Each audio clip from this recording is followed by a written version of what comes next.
You're listening to Where We Fit, podcast that shines a light on the unique paths and careers in the communications industry. I'm Eggie, an ad PR senior at the City College of New York with a focus on account services and strategy. And I'm Monique Carchi. I'm a film and video production student and an ad and PR student. And we are joined here with Bennett, the co-founder of 600 and Rising, principal at Aerialist, and founding partner of Allyship Action. He's an award-winning copywriter and a one-time journalist with experience working at global brand consultations and ad agencies. And he has devoted much of his career to creating a more equitable world and future for advertising talent. Hello, Bennett. Welcome. Hey, Monique. Hey, Eggie. It's good to be on this, third podcast episode with y'all. Y'all chugging along. Yeah. Great to be part of it. Yeah, man. And you know the magic of threes. That's why we saved you for third. The Holy Trinity. Third time's the charm, right? And I forgot to mention, the podcast is brought to you by the CCNY AAF student chapter. Have to shout out the sponsors, so keep the club strong. So Bennett, I want to dive right in because we, during our brief, we had so much to talk about. So it's like I want to run through this and I want to get as much of the valuable information that we spoke about before into this podcast. And I think the best place to start is to really get an understanding of how you fit into the industry, because we heard your titles, we heard everything you've done. Now we want to know more about you specifically and how you fit into the industry. How do I fit in this industry? Very, very great question. I feel like I'm in this place where, because I formally stepped out of traditional advertising in 2018, and that road led to me launching my own consultancy called Aerialist, that serves a place in the content world. Content can be anything, whether that's advertising, marketing, media stuff, but also am very tied into this interesting evolving world of diversity, equity, and inclusion through launching 600 and Rising, which is an advocacy group for Black talent in advertising, and the Allyship Action platform, which is it's a hybrid summit and transparency platform for brands and agencies and essentially corporate America. I feel like my space and where I fit in this world is, I don't want to say it's ever changing, but it's absolutely different than how I felt it would be maybe 6 or 7 months ago before the George Floyd incident. Oh, wow. Okay. So George Floyd was kind of like the watershed moment that made you like realign your trajectory? In a sense, yeah. So I launched Aerialist on my 30th birthday. My birthday is in May, and the George Floyd incident happened at the end of the month. So I think this year in particular was more of a watershed moment for me than just the George Floyd incident. But one, the pandemic put me in a place where, hey, there are places that are letting go of people. There are places firing people. There's people who cannot get work. And I have these unique skill sets from being an agency copywriter, being a former journalist, being someone who is just deeply invested in purpose in the brand world. So launching my own thing was, just a big kind of bet on myself. And then George Floyd, I don't want to say it reminded me that I am still a Black man in this industry, but it definitely reminded me that, even if I no longer have a place, or no longer see myself working for a traditional agency, I definitely owe it to the future of the industry to make sure that I can do my part to make it a better place for them. That is incredibly powerful. I mean, this year alone with the Black Lives Matter movement has really changed. I don't want to say like it's honestly changed everything, I would say. And especially as this group right here, minorities in this industry, it comes into question of like, not only how do we fit in this industry, but how do we fit in this world, in this city? It was tough. Like, I was a literal diversity hire at my first agency. They launched a program specifically to get not people from non-traditional backgrounds in the door, and I was as non-traditional as it got for a copywriter. But I also knew, well, I was the only person in this room. I was the only black person in the creative department, or at least the only black copywriter in the creative department. When I was a journalist, I was the only black journalist in the trades: Adweek, Ad Age, Campaign Magazine, The Drum. Like, I was in these places where I was one of one, and people kind of fail to recognize either the power that has in me and my particular insights and understanding of the world, but also the struggle that I represent. So let me ask you something. Yeah. Sorry. Representation is really important, especially like with how diversity has been coming into multiple industries like film, media, communications. So even someone like me, like thinking back on like the media that I consumed, I couldn't remember a clear representation of someone who like realistically represented who I was. So it comes into question now that we're like adults and we're actually in this industry, we're actually doing like the things that we envisioned, I guess. Is it more of like this pressure or this responsibility to be sort of this role model that you didn't have or that I didn't have growing up,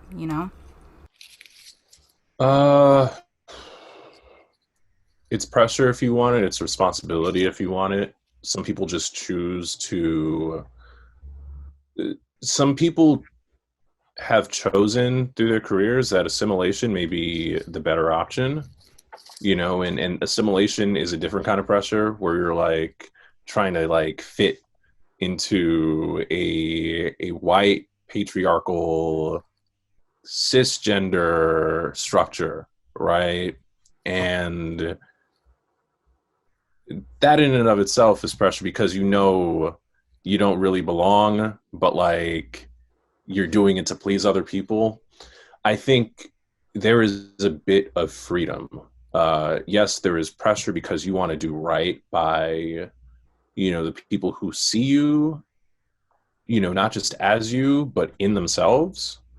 And that's definitely different. Like I felt like, and I still feel the pressure. I think the pressure is a much greater.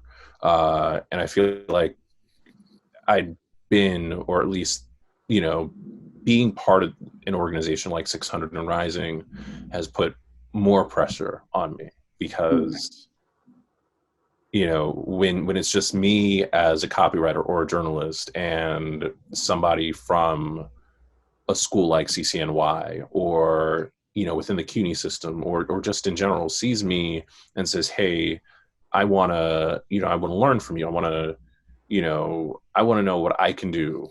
Like, you do your best. And I always use a disclaimer, like, I don't have all the answers, but like, if I don't have the answers, I know somebody who does, like that's just how I am, and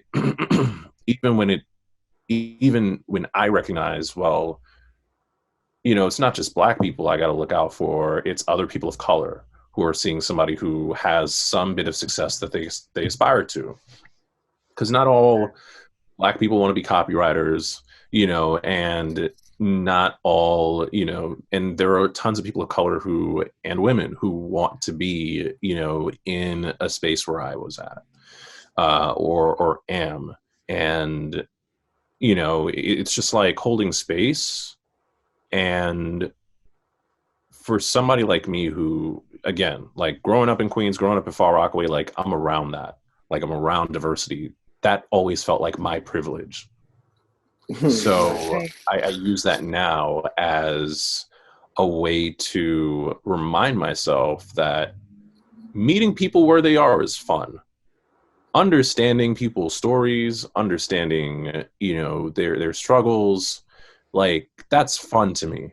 Like it is, like I feel a sense of purpose in knowing, all right, I care about people from so many different walks of life because I grew up around them.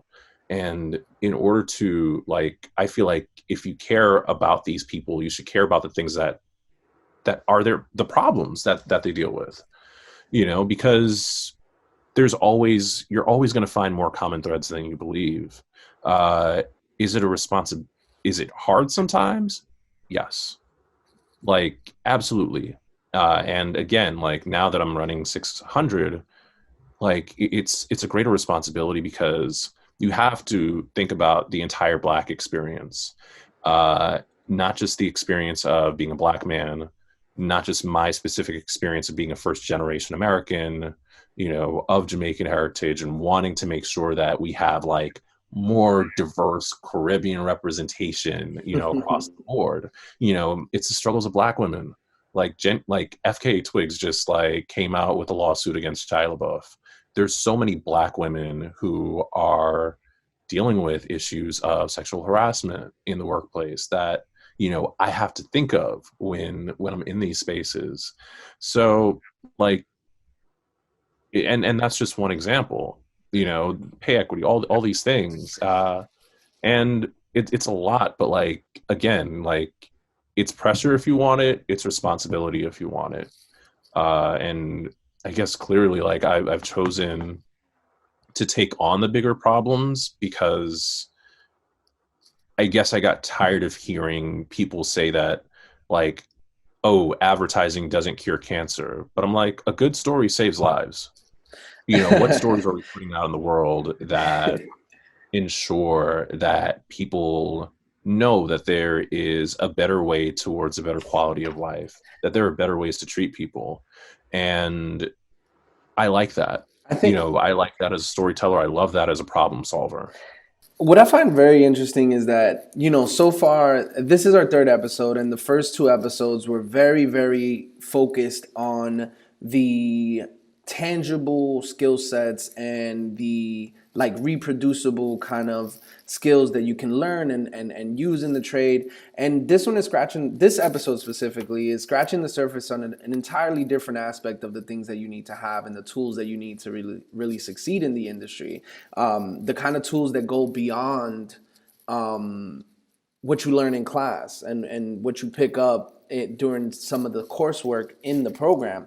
And I think that this is also very important because you mentioned the aspect of going into an agency and being one of one, right? And where that leads, because immediately my mind goes to, two things, right? Imposter syndrome and tokenization.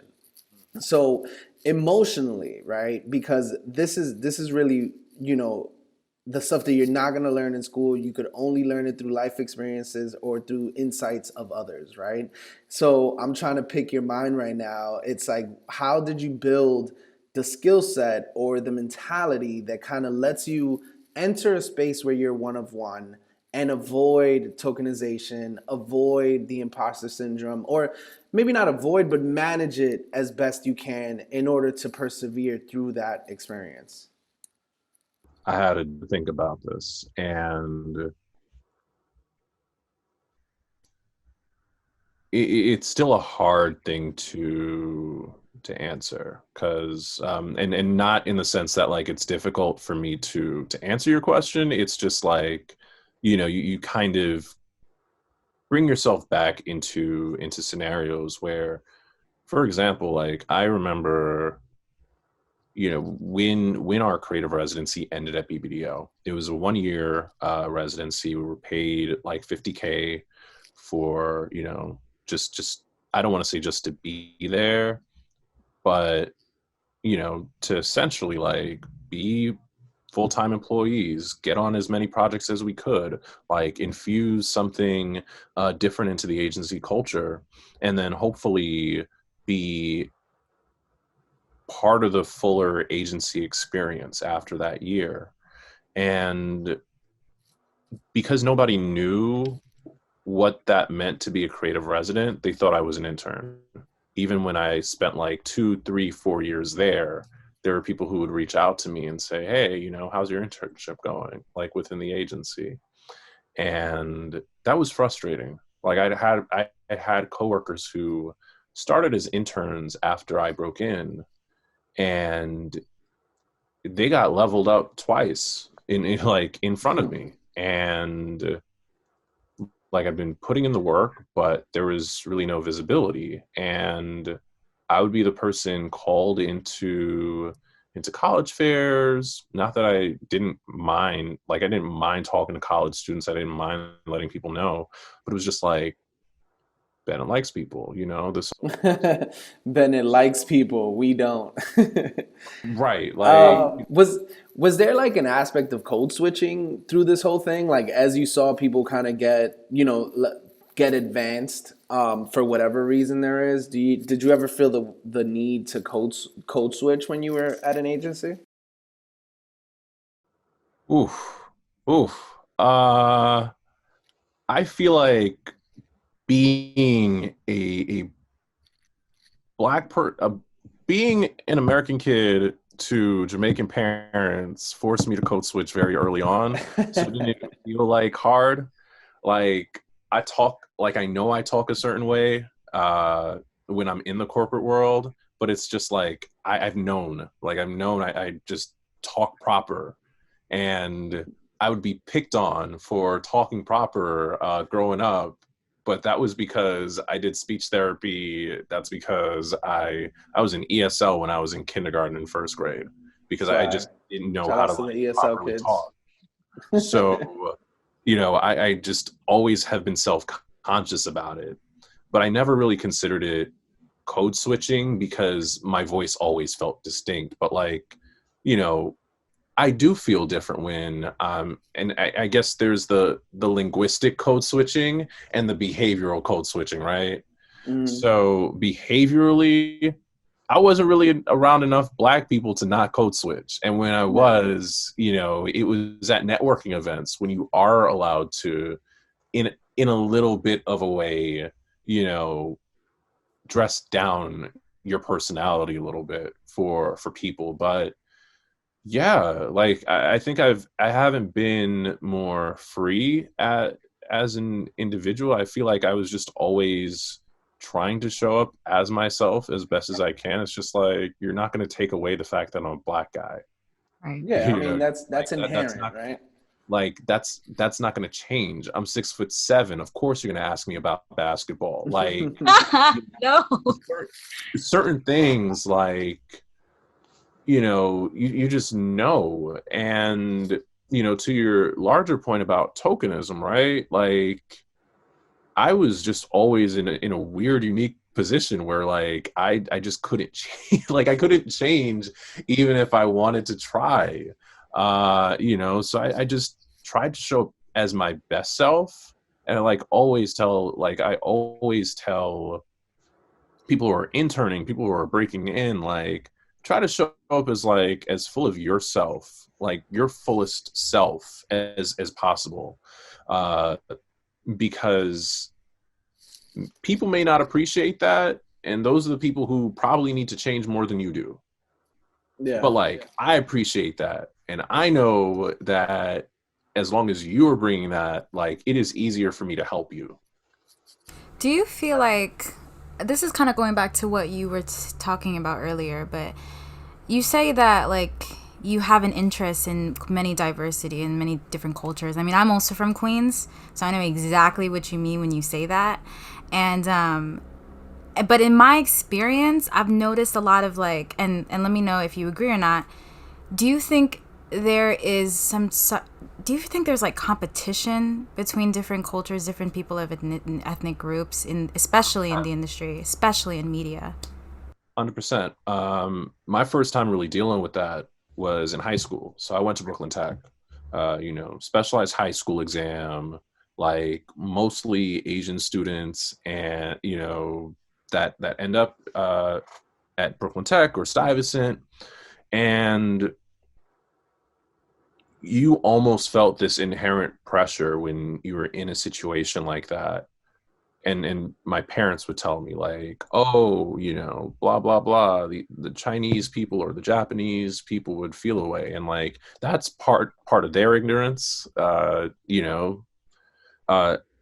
but there was this pressure that gets put on Black students to, that like they see, or they have this idea of how Asian families raise their kids, or Hispanic families raise their kids, and you just got to outperform them. And they try to imprint their stereotypes that they have acquired of these different groups on you. And that's rough. Like that was so rough for me to see in high school. And I wasn't an A student.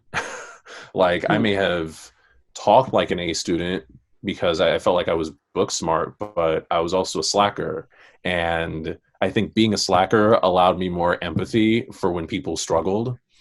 And sometimes people who have the most pressure on them to be the A students are the ones who tend to break down, and they crumble sometimes. So I think, in the industry, especially after, especially right now, where, to the representation point, everybody wants to see themselves in the fullest degree.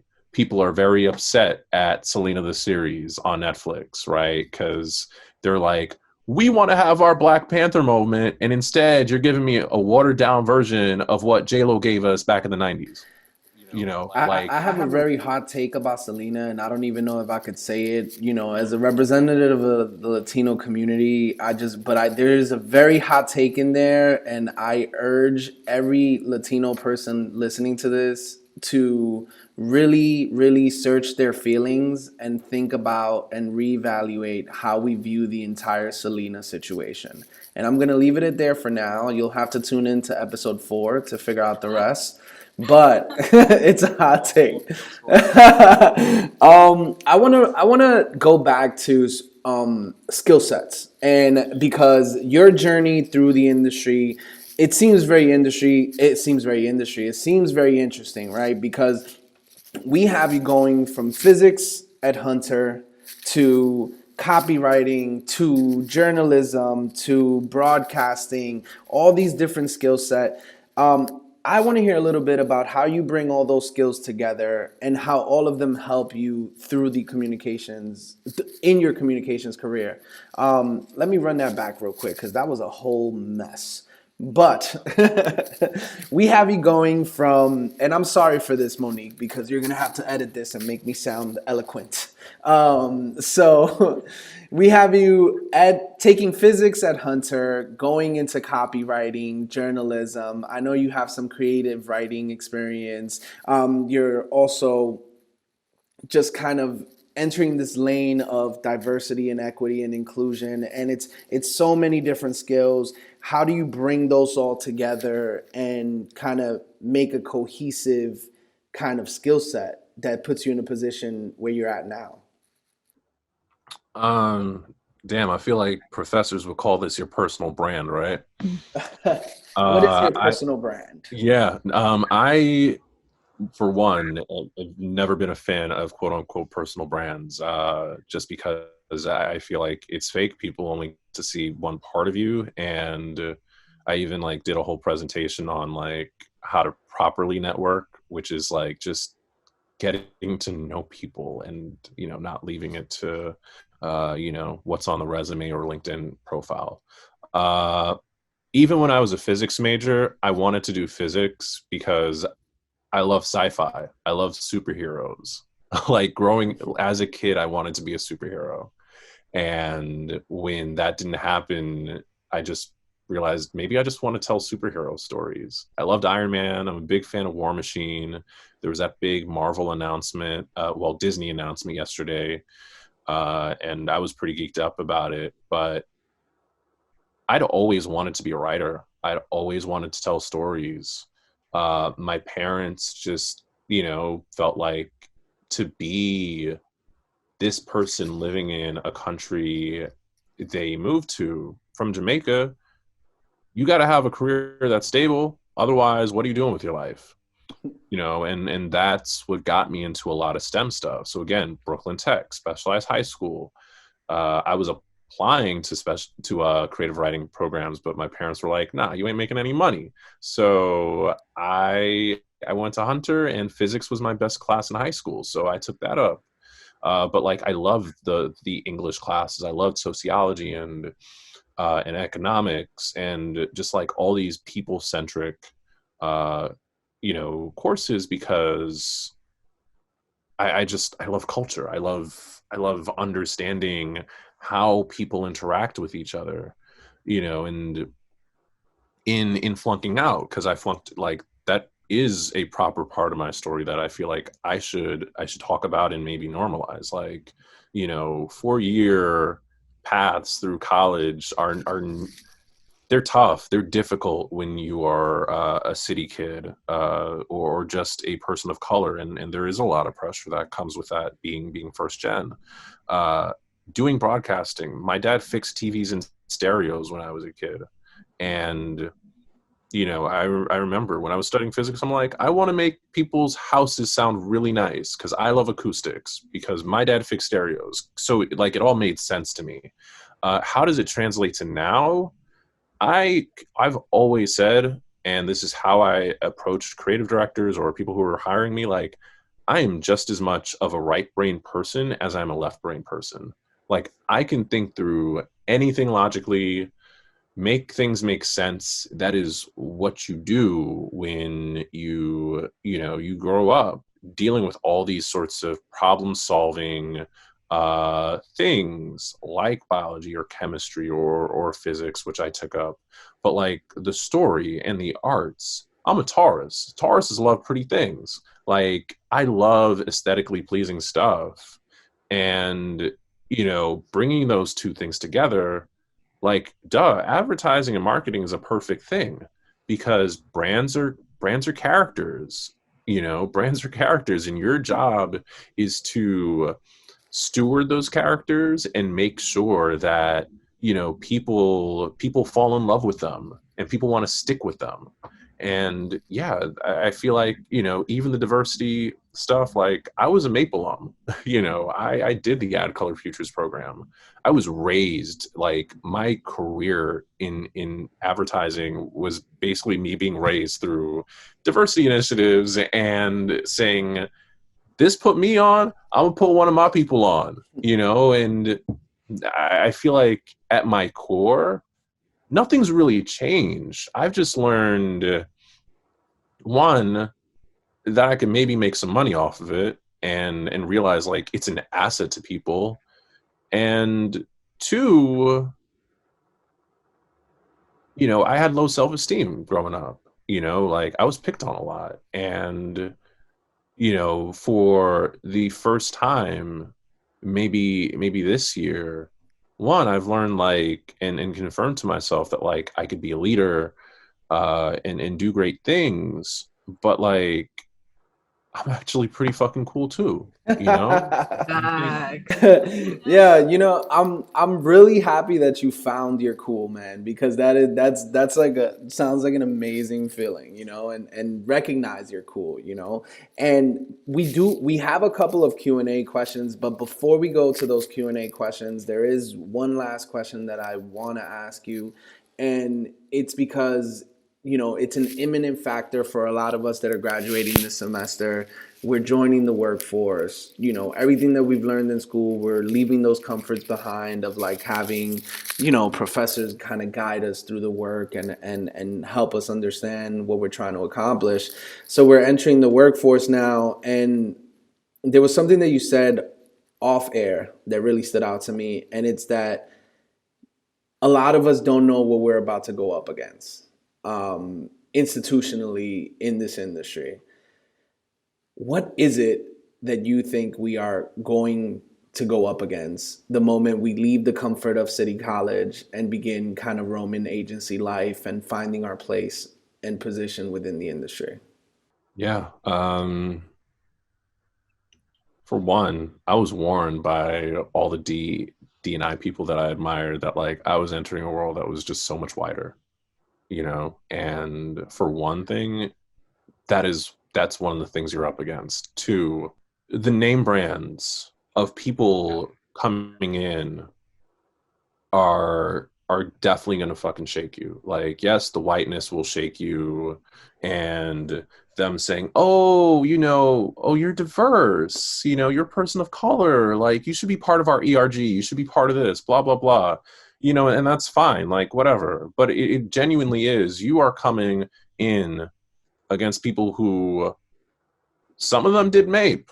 If you didn't do MAPE, there's people who did that program, and those kids get like at least 20 weeks of training, right? There are people who've done the MPMS program under AAF. Like, that's training, so among people of color, there are people who have like come in and have had like training that you don't necessarily get through City College. There's people, depending on which discipline you take, that came out of Miami Ad School, that came out of VCU Brand Center, or even one of the like University of Texas, University of Oregon, Penn State, like all these either PWIs or just very expensive schools.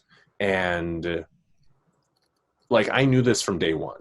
I knew this from when I stepped into We're All the Black People. I was hearing from people like what they were learning, the stuff that they were doing and how that reflected in their portfolios. And I was shook. Imposter syndrome began there.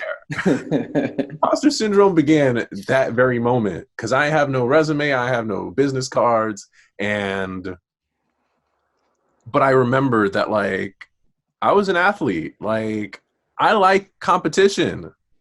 Not everybody likes competition, but that's literally like, it just is, like, it sucks that we have to be in this capitalist society where, you have to really, really, really like sometimes almost break yourself in order to feel like you're on the same level as somebody else, even though you've probably already been doing better than them just by being yourself.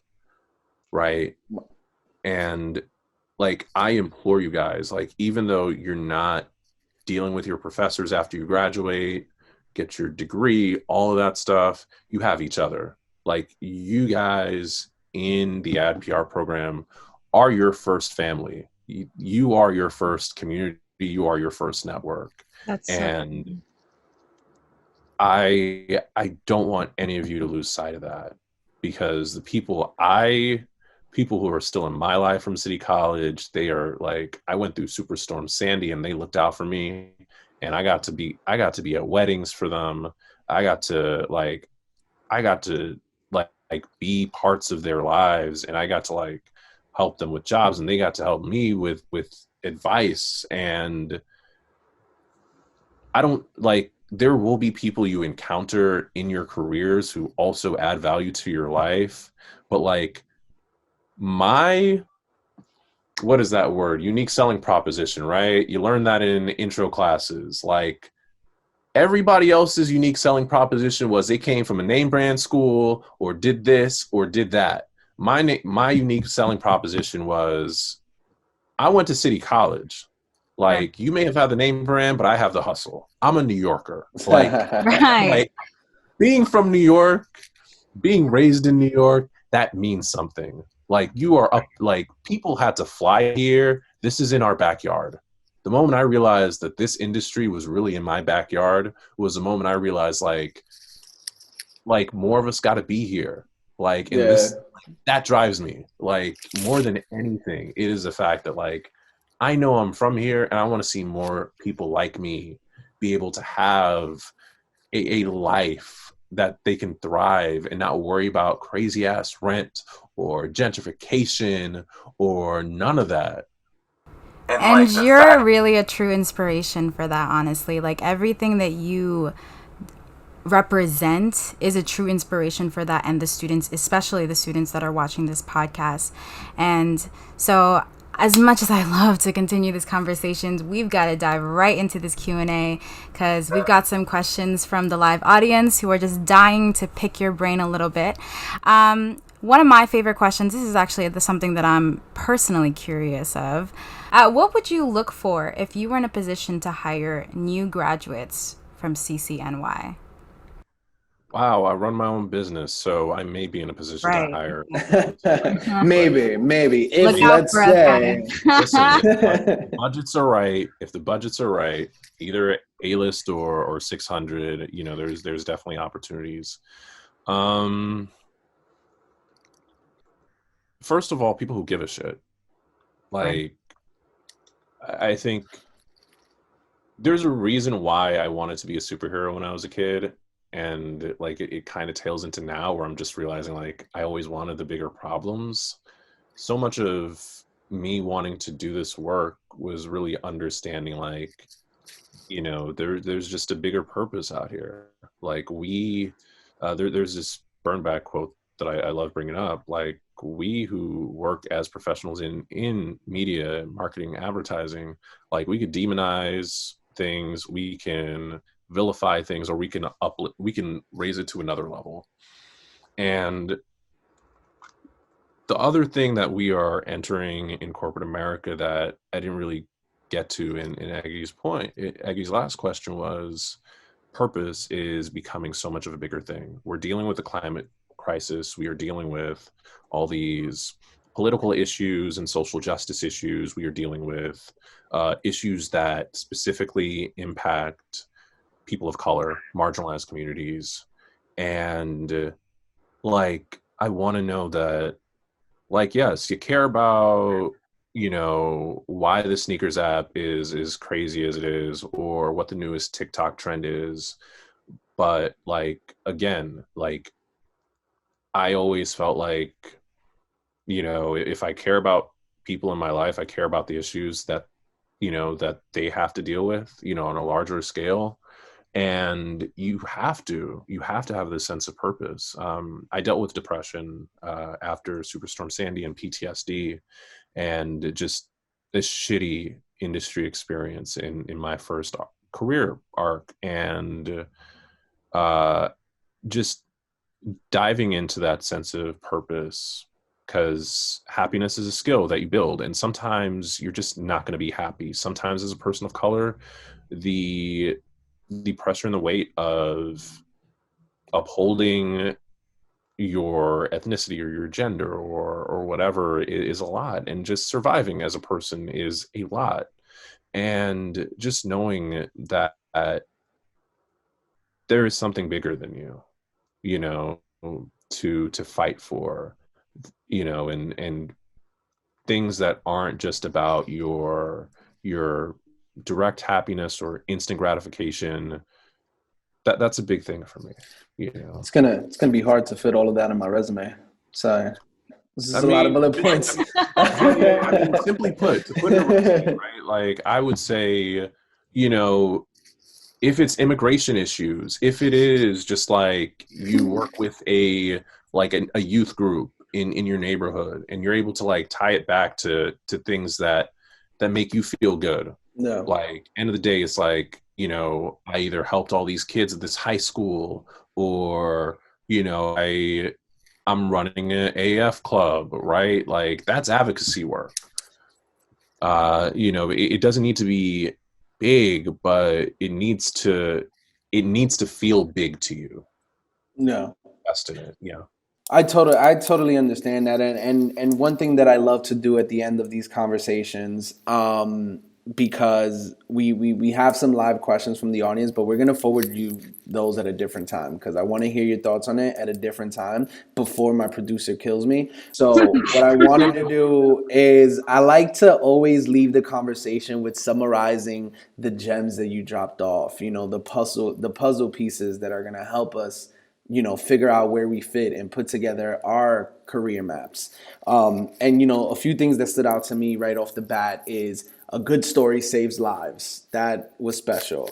Brands are characters, and we're just building their stories. That kind of made me feel like every time we join a brand, we're just writing like a new issue of their comic book. You are your community. Like each one of us here at City College, we are our community, and that's definitely something that I plan on carrying me forever. Because I remember meeting you at one creative club's We Are the Black People. One of the things that immediately stood out to you was all the love that you showed me and some of my classmates simply for being from City College. Before we even sat down and spoke, that connection was there. So I definitely buy into that one. And then there is the one that really stood out to me is that the unique selling property or the unique selling proposition of us at City College is that I went to City College. You have the brand name school, but we have the hustle. And I hope that everyone who listens to this leaves with that in their brain, is that they have the brand names, but we got the hustle. And Bennett, thanks for joining us. This was a great conversation, an important conversation, because it touched in areas of the industry that go beyond the skill set that you learn in school, and that's very important. Before we go, just let everyone know, can they hit you up for coffee? And go Virtual grab some coffee. As soon as you start hiring, have some Zoom coffee sessions. Yeah, people can I always tell people, find me on Twitter. I'm at Bennett D Bennett. It's easy to find me there. Bit more difficult to find me on LinkedIn, but your team has my email address. I'm happy to take coffee. I love making time where I can. I'm much busier now than I probably have been in my life, and just trying to keep my rest and mindfulness in check as well. But happy to look out and get you all to where you deserve to be in your careers. Well, thank you so much. We'll just add a little box right below you with your with your contact information. But that has been Where You Fit episode 3. Thank you for an amazing episode, Bennett. And we'll see you guys in our final episode that we're going to be doing, our seasonal wrap up, segueing into the next season. Thank you guys for joining us for this season, and we'll see you soon. Good night. Bye. Bye. Thank you guys for tuning in with Where We Fit, a podcast celebrating the unique paths and voices of the marketing and communications industry. Brought to you by the CCNY AAF Student Chapter. Make sure to follow us on our Instagram accounts for all the latest updates at Where We Fit Pod and at AAF City College. We'll see you in the next episode.